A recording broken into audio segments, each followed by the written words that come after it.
If you missed any part of today's film, stay tuned. We're going to show them again.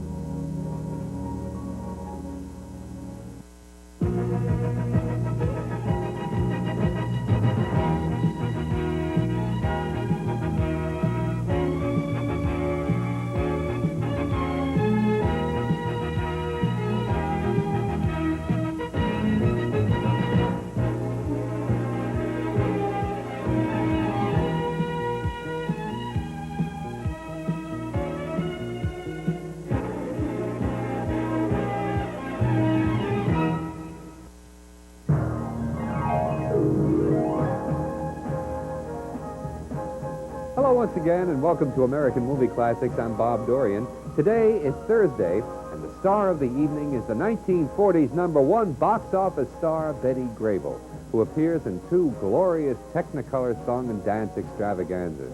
First, it's Down Argentine Way, a splashy song-filled salute to Latin America. Brazilian bombshell Carmen Miranda makes her American debut in this movie, and she creates a true sensation. Well, Carmen Miranda always did that. Don Amici is the handsome leading man here. Then, in the nostalgic musical Coney Island, George Montgomery and Cesar Romero are Grable's chief competitors. This costume musical set in Brooklyn in the 1900s has both old songs and some new songs, too, with Betty Grable at the center of each of the production numbers.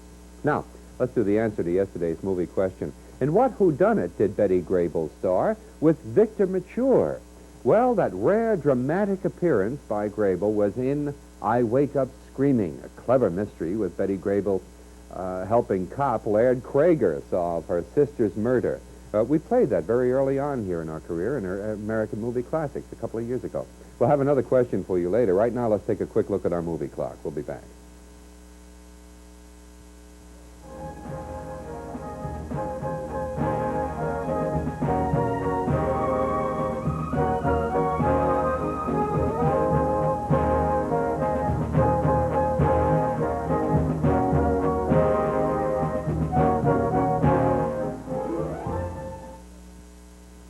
Sometimes nothing ends up the way you expect it to. A case in point, in 1939, an actress by the name of Betty Grable was trying to face the fact that she would never be a star. Although she was 23, she had been a contract player for various studios since the age of 13. She's a little older than 13 here, but it's hard to tell with Betty Grable just how much. When she got the chance to make her Broadway debut in the Cole Porter play To Barry Was a Lady, she asked Darrell F. Zanuck if she could take some time off to go to New York. Well, 20th Century Fox didn't have any plans at the time, so Zanuck agreed to let her go. 1 week after this musical opened, Grable's picture was on the cover of Life magazine. The show was an instant hit, and Grable was finally on her way to becoming a celebrity.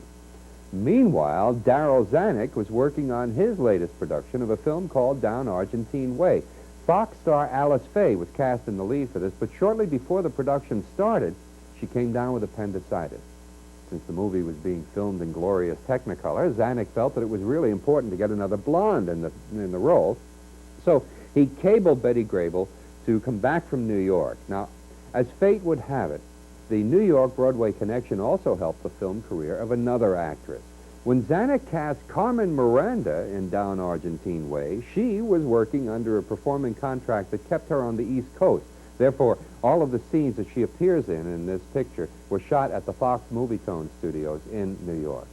Here are Betty Grable, Don Amici, and Carmen Miranda in Down Argentine Way.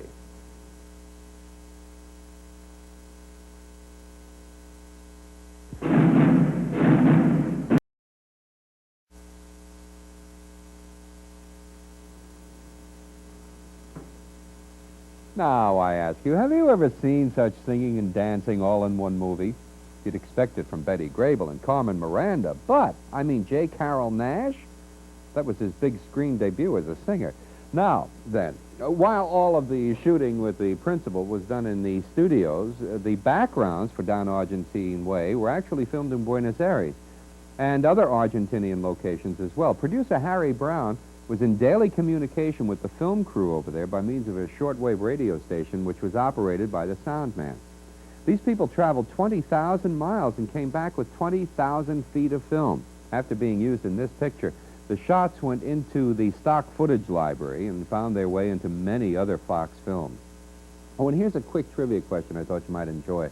Where was Carmen Miranda born? Most people would associate her with her adopted country of Brazil. In reality, Carmen Miranda was born outside of Lisbon, Portugal in the year 1909. We'll be right back, but first we take a look at our movie clock, huh? Chicka-boom, chicka-boom.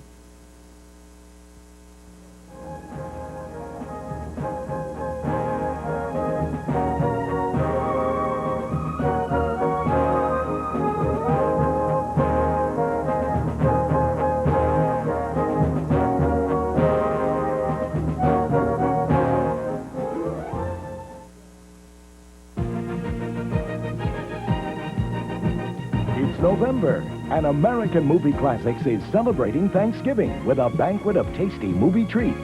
Great movies from the leggiest leading lady in pictures, and from two of Hollywood's most delectable sweethearts. Plus a Thanksgiving weekend feast of monster movie madness. Well, what do you know? We're kicking off the first course with the greatest pair of gams that ever graced a silver screen. It's Betty Grable, America's favorite pinup girl. You care to join us, ma'am? With pleasure. 9 of Betty's best, including the beautiful blonde from Bashful Bend, Coney Island, Down Argentine Way, and Diamond Horseshoe. Plus, feast your eyes on a Thanksgiving Day double feature, Mother Wore Tights and Sweet Rosie O'Grady. Don't be scared, Betty. It's only a little monster movie madness when American Movie Classics turns Thanksgiving weekend into a beast feast. The Thing. The Beast from 20,000 Fathoms. Gorgo. Plus Mighty Joe Young, son of Kong. And the classic that inspired them all, King Kong. Had enough banana pictures? No. Good, because here comes Alice Faye in the musical extravaganza, The Gang's All Here. It's part of a show-stopping double feature along with the Great American Broadcast. And American Movie Classics also pays tribute to Carole Lombard with In Name Only, co-starring Cary Grant, and Made for Each Other with Jimmy Stewart. So dig in.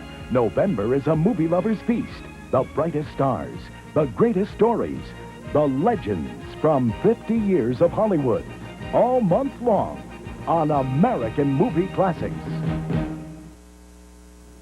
We're back, and before we continue, I would like to take a moment, if I may, to remind you that next Thursday's double feature is devoted to Hollywood, a city where fame and fortune, of course, is measured by the profits of your latest picture. First, we'll present What Price Hollywood, the film that inspired the later release, A Star is Born.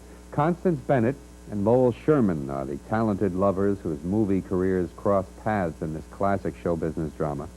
Next, it's the star-studded musical extravaganza Hollywood Cavalcade with Alice Faye, Don Amici, Al Jolson, and Max Sennett. Add in some Rin Tin Tin, little Buster Keaton, Stuart Irwin, and you've got an idea of just how big this production really can get. So be with us next Thursday when American Movie Classics goes Hollywood. We'll be right back, but first, here's something special from our film archive.